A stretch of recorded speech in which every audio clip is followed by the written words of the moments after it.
Hi everyone, Aiden here at the Trailer. Today we're going to be taking a look at the Flint Hill Goods compact cargo carrier and seeing how it fits on the back of our 2023 Honda CR-V. Cargo carriers are a great way to carry extra stuff with you on your trips, or maybe to the hardware store, or maybe just have a great way to get some stuff out from the inside of your vehicle and move it outside, because things like bags of concrete, mulch, dirt, things that have a tendency to rip and make a mess inside our vehicle can be a hassle. Getting it out here, that mess is going to maybe fall through some of the gaps or just be easier to clean up by hosing off the carrier when you get home. Much less of a headache than vacuuming out the inside of your vehicle. Now, Flint Hill Goods makes a variety of different cargo carriers, most of them being aluminum. This one's a little bit different in the sense that it's a steel construction. So it's built tough, it's got a powder coat finish on there to help it resist rust and corrosion over time, since the steel is naturally not as rust resistant as aluminum. But it still can hold up to 500 pounds. So when you're loading it up, just be mindful that the carrier can handle 500 pounds, not necessarily your CR-V or your hitch. Check those weight capacities and go by the lowest rated component, because the last thing we want to do is load up the carrier full of 500 pounds, but be overloading the vehicle or your hitch and have it fail going down the road. So like the name suggests, this is going to be a bit more compact than their other options. But how compact? What's the working space we've got to fit stuff? For the depth, we're going to be going inside rail to inside rail of actual usable space, and that's going to be 17.5 inches. And for the side to side, that's going to be 51.5 inches. So actually, compared to some of their carriers, it is a little bit wider, but it does sacrifice the depth. That can be just a little bit limiting for things like suitcases and coolers, rigid boxed items that are going to need to fit within the sidewalls. So do check that and make sure it's going to work with your stuff. The other thing we can check on is how compact it is where it sits on the vehicle, because this one does sit a bit closer to the bumper, coming in at 4 inches of space from the bumper to the closest point of the rack. I'm not worried about vehicle contact, and it's still enough room to get our hands and tools in here to tighten down the anti-rattle device.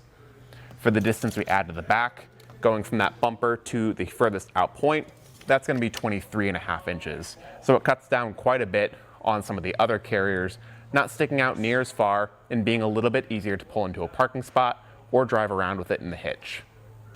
And the final measurements we're going to check out are going to be our breakover point and ground clearance. Breakover point is going to be how tall we can stack stuff before we hit the hatch.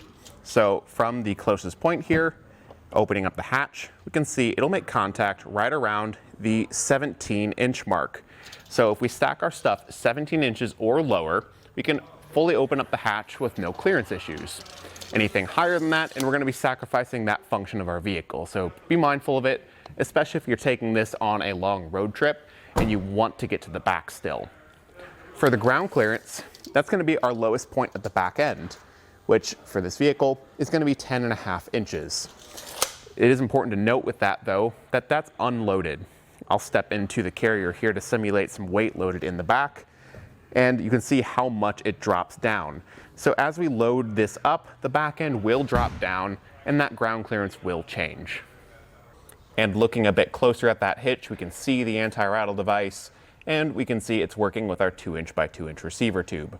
So if you don't have a 2-inch receiver, make sure you pick one up. You can find one here at eTrailer to fit your CR-V. That's what we're going to need to carry it.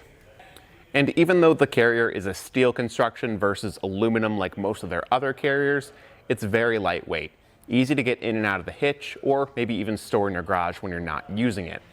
I do tend to steer clear of steel carriers just because they can get big and bulky and hard to work with, but this one I think breaks that stereotype just a little bit.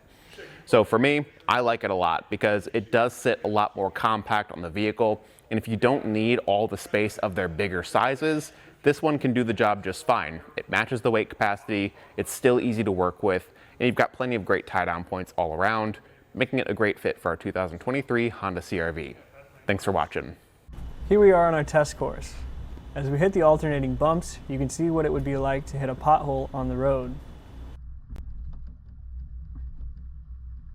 Our solid speed bumps simulate pulling in and out of a driveway or hitting a speed bump in a parking lot.